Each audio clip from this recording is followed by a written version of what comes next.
جو ایک ہماری زندگی میں مقصد پیدا کرتا ہے. اور مذہب کے بغیر، مذہب کو ہم ایک سائڈ پہ رکھ لیں تو کیا ہم انسان اس قابل ہے، اس اپروچ میں ہے کہ ایک انسان کی زندگی کو مقصدیت سے بھر دے؟ یہ میرے خیال میں تو نہیں ہے. اور جس کو آپ جدید علم کہتے ہیں وہ بھی اصل میں جب ہمیں اس کو اپنی تاریخ سے اور وراثت سے جو چیزیں ملی ہوئی ہیں، مطلب جدید نظریہ علم کے پیچھے بھی تہذیب میں مذہب رہا ہے اور اس کے اثرات اب تک موجود ہیں. تو اخلاقیات کی جتنی بحث ہے، یہ کرٹیک بھی موجود ہے اس علم کی روایت میں کہ ہم نے جو اخلاقیات کی جتنے تصورات ہیں یہ بھی بنیادی طور پر مذہبی اخلاقیات ہیں. بالکل مادی اخلاقیات تو یہ نہیں ہو سکتی اگر آپ اس کو اس کے منطقی نتیجے پر لے کے جائیں. تو بنیادی طور پر ضمیر ہمارا ہے،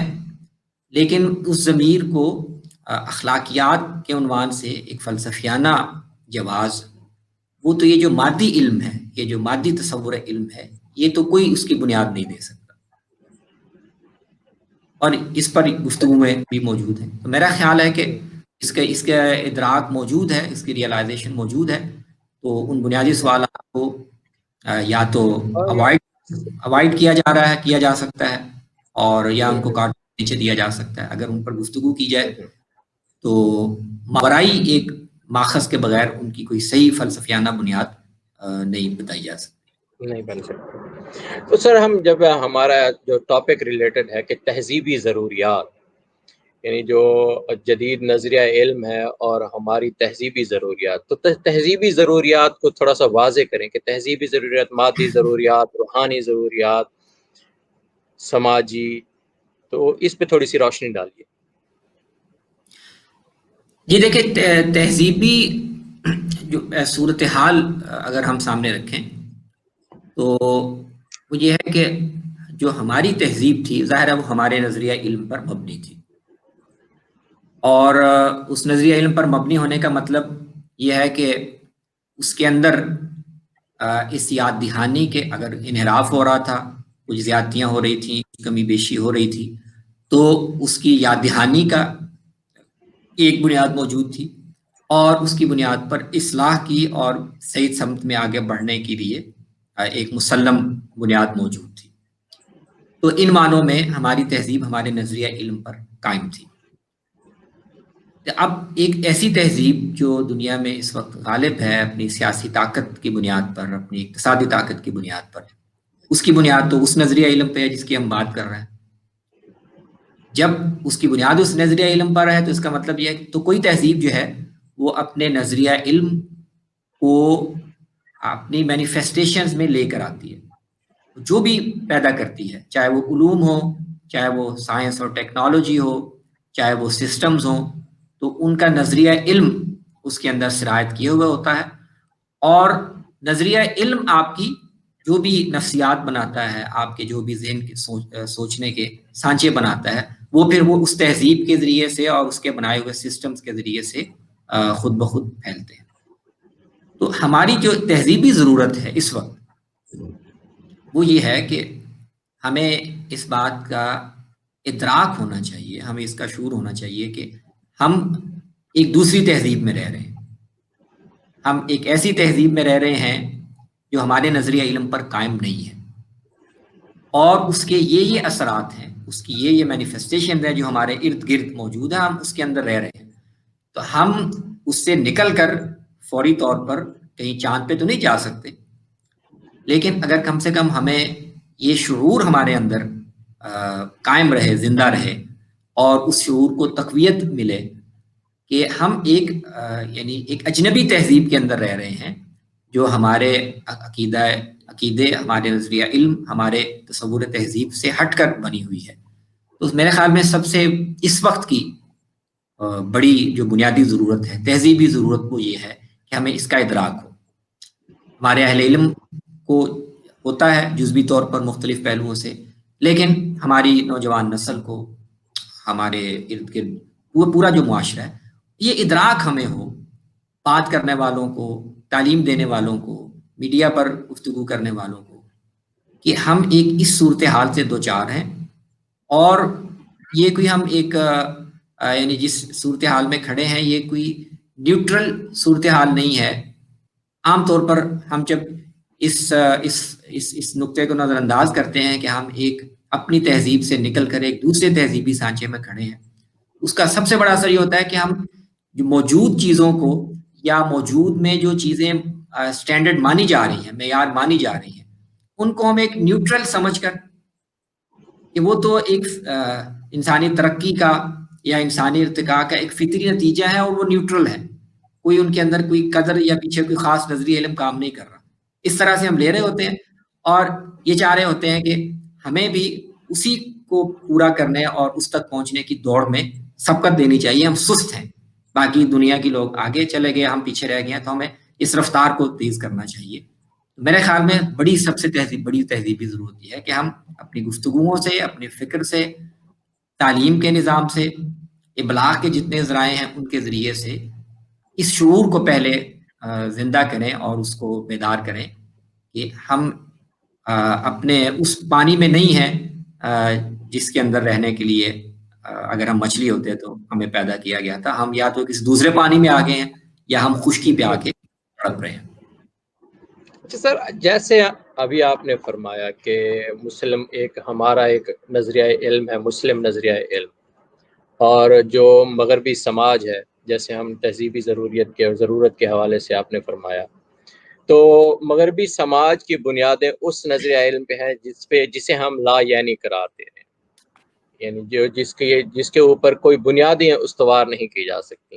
جس کی کوئی اساسی حیثیت نہیں ہے. لیکن اب جو ہم ہیں، مسلم سماج ہے، وہ جس نظریے کے اوپر قائم ہے، یعنی کہ الہامی علوم جو ہیں جو ان کے اوپر ہے، جو ایک زندگی کو مقصدیت دیتا ہے. لیکن جب ہم دیکھتے ہیں سماج میں، تو جو ہم سمجھتے ہیں کہ ہم ایک خالص نظریہ علم کے حامل ہیں، وہ تو انتہائی تنزلی و پستی کا شکار ہیں. اور جن کو ہم کہتے ہیں کہ وہ جو کسی لا یعنی نظریے کے اوپر ہیں، ان کی حالت ہمارے سامنے جو ہے وہ ایک مثال کے طور پر سامنے آتی ہے. تو نوجوان دیکھتا ہے تو وہ ہماری باتوں کو یعنی ایک بات کی حد تک لیتا ہے. تو اس کی کیا وجوہات ہیں اور ان کا کیسے جو ہے نا تدارک کیا جا سکتا ہے؟ ہاں، پہلے تو اس کی تصحیح میں جسارت کروں گا کہ یہ بات کہ وہ ایک لا یعنی تہذیب ہے،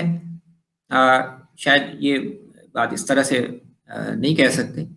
نظریے کے حوالے سے کہ جس کے اوپر کوئی بنیاد استوار نہیں کی جا سکے، مقصدیت ختم ہو جاتی ہے. جیسے ہماری پہلی ڈسکشن ہوئی کہ جب یہ جدید نظریہ علم ہے، اس میں ہمارا جو مقصدیت ہے کہ کون سی بنیادوں کے اوپر ہم کس چیز کو استوار کریں گے. نہیں، یہ بھی تفہیم ٹھیک نہیں ہے، یہ بھی تفہیم ٹھیک نہیں ہے. میں نے عرض کیا کہ اصل میں کس سوال کے جواب میں ہم کہہ رہے ہیں. جی یعنی اگر تو ہم کائناتی تناظر میں، ٹھیک ہے، یعنی ابدی زمان و مکان کے تناظر میں یہ سوال اٹھا رہے ہیں کہ انسان کی زندگی کی کیا معنویت ہے، تو اس کا کوئی جواب اس نظریہ علم کے پاس نہیں ہے جو ہماری اس مادی زندگی کو قابل فہم بناتا ہو. آپ اس سے اٹھ گئے اور یہ جو یعنی یہ لمحہ موجود میں ہم ہیں اور اس میں ہماری کچھ ضروریات ہیں، اس میں ہماری مادی ضروریات، ہم پیدا ہوتے ہیں، مرتے ہیں، ہم نے رہنا ہے، کھانا ہے، پینا ہے، بزنس کرنا ہے، اس کو تو وہ بہت اچھی طرح جانتا ہے. تو یہ نہیں ہم کہہ سکتے کہ اس کے لیے اس نے کچھ نہیں کیا یا اس کے لیے اس نے کچھ بنیادیں وضع نہیں کی اور ان کی بنیاد پر اس نے کوئی سسٹمز ڈیولپ نہیں کیے اور اس زندگی کو آسان کرنے کے لیے، اس زندگی میں انسان کی جو ضرورتیں ہیں ان کو پورا کرنے کے لیے کچھ نہیں کیا. تو یہ دو چیزوں کو کنفیوز نہیں کرنا چاہیے، اس لیے کہ اس نے جو کچھ کیا ہے وہ اصل میں اسی کے لیے تو کیا ہے، اور یہی وہ چیز ہے اس نے اس زندگی کو اتنا باسہولت بنا دیا ہے، یعنی بحیثیت مجموعی اتنا پرکشش بنا دیا ہے، اس کے لیے ایسے نظام وضع کر دیے ہیں کہ وہ اس دنیا میں اس کے فروغ کا یا اس کے لیے کشش پیدا کرنے کا ایک ذریعہ ہے. اور ہمارا جو اسی سے آپ کے اس سوال کا جواب بھی ملے گا کہ کیا وجہ ہے کہ ہمارے پاس نظریہ علم جو ہے وہ ایک ابدی یا ایک بڑے کینوس پر تو ہمیں سوال کے جواب دیتا ہے کہ ہماری زندگی کا مقصد کیا ہے، لیکن ہم نے چونکہ اس کے ساتھ اس زندگی کے لمحہ موجود کے مسئلوں کو موضوع نہیں بنایا، ہم نے اس کو ایڈریس نہیں کیا. کہ یہاں ہم جتنے وقت کے لیے ہیں تو یہ اس زندگی کے یہاں پر ایک جد و جہد ہے، ایک کشمکش ہے، ایک اسٹرگل ہے سروائیول کی، اور اس کو ہم نے پوری طرح سے موضوع نہیں بنایا. کچھ تاریخی حالات بھی یعنی اس کے ذمہ دار کہا جا سکتا ہے، لیکن بنیادی طور پر تو اس کو ہی ہمیں سمجھنا ہے. اور یہی میں عرض کر رہا ہوں کہ ہمیں اپنی نوجوان نسل کو جو یہ کنفیوژن پیدا ہوتا ہے، یہ ایک یعنی ٹاسک بہت بڑا ہے، ہرکیولین ٹاسک ہے. یہ جو آپ کی مشروط زندگی ہے، تجربے میں آنے والی زندگی ہے، تو موجود تہذیب جو ہے وہ اس کو پوری طرح پرکشش بنا کے پیش بھی کرتی ہے، اس کے آپ کو سٹینڈرڈز بھی بتاتی ہے، اور ان کی طرف جانے کا راستہ کیا ہے وہ بھی بتاتی ہے. تو کیسے اس کے سحر سے، اس کے یعنی چاند سے ہم کیسے نوجوان نسل کو یعنی اس سے نکالیں یا اس کو آگاہ کریں کہ یہ ہمارے کس مسئلے کو حل کرنے میں مدد کسی حد تک دیتی ہے، لیکن کون سے مسئلے سے ہماری توجہ ہٹا رہی ہے. یہ یعنی تہذیبی ضرورت کا ہی ایک اور پہلو میں نے ٹوٹے پھوٹے لفظوں میں اور اس کو. جو ہمارا جو مسلم سماج ہے، یہ ایک اسلامی تشخص کے حوالے سے ہم بات کریں اگر، تو جو جدید فکر ہے، جو جدید تعلیم ہے، آج کے جو جدید نظریہ علم ہے، اس میں جو ہمارا تشخص ہے وہ آلموسٹ زد پہ ہوتا ہے. تو یعنی اب ہم یا تو اپنے تشخص کو بچا لیں، اور یا پھر جو ہے نا ہم اس جدید نظریہ کو اپنا لیں اور اس کے شانہ بشانہ ساتھ چلیں. تو ایسی صورتحال میں یعنی کوئی ایسی بات واقعی میں ہے کہ ہم اپنا تشخص کو برقرار رکھتے ہوئے ان قوموں سے آگے نکل سکے؟ جی جی جی بالکل، یہ بالکل ممکن ہے، اور اس کے امکانات تو ہماری جو اس مذہبی تفہیم ہے اس دنیا کی، اس کے لحاظ سے ہمیشہ ہی رہنے چاہیے، الا یہ کہ بالکل وہ آخری لمحہ آ جائے جب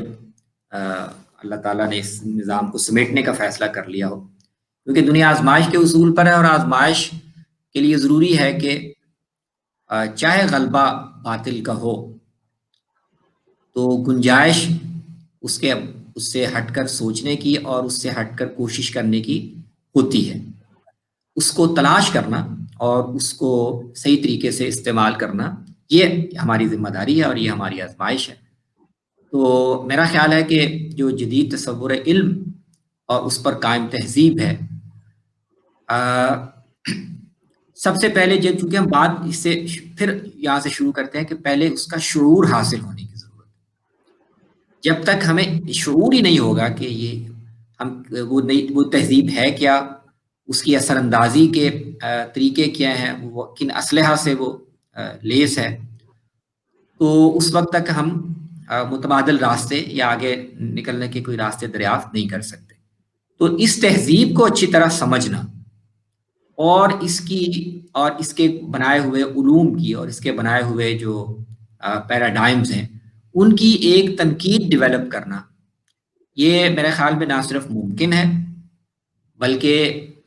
اس میں خود یہ جو جدید تصور علم اور جدید علوم کی روایت ہے یہ ہماری بہت مدد بھی کرتی ہے،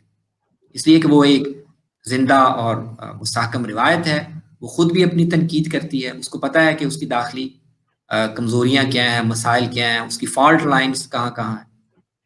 کوئی زندہ تہذیب، طاقتور تہذیب ان چیزوں سے صرف نظر نہیں کر سکتی. تو ہمیں اس سے فائدہ اٹھا سکتے ہیں، اور اس کے ساتھ ساتھ ہم اپنے لیے اپنے نظریہ علم، اپنے تہذیبی تصور کی بنیاد پر ہم اپنی ایک تنقید ڈیولپ کر سکتے ہیں جو ہمارے معاشروں کے لیے قابل فہم ہو. تو میرے خیال میں یہ کام ممکن، نہ صرف ممکن ہے بلکہ اس کے لیے کافی معاون وسائل بھی موجود ہیں. لیکن ضرورت ہے کہ جن کا کام ہے، اہل علم، اہل فکر، اہل دانش، وہ اس کی طرف متوجہ ہوں اور کچھ سنجیدگی کے ساتھ جدید تہذیب کو، اس کے نظریہ علم کو، اس کے جو علمیاتی ایک پورا ڈھانچہ بنا ہوا ہے اس کو تنقیدی نظر سے دیکھیں، ان تنقیدوں سے بھی فائدہ اٹھائیں جو یہ روایت خود اپنے اندر کر رہی ہے، اور پھر اپنا ایک فریم ورک بنائیں کہ ہمارے نظریہ علم کے لحاظ سے اس میں کیا تنقیدیں ہو سکتی ہیں، کیا بنتی ہیں، تو علم کے ہتھیار سے، فکر کے ہتھیار سے ہم ایک تنقید ڈیولپ کر سکتے ہیں۔ اصل میں کرنے کا کام یہ تھا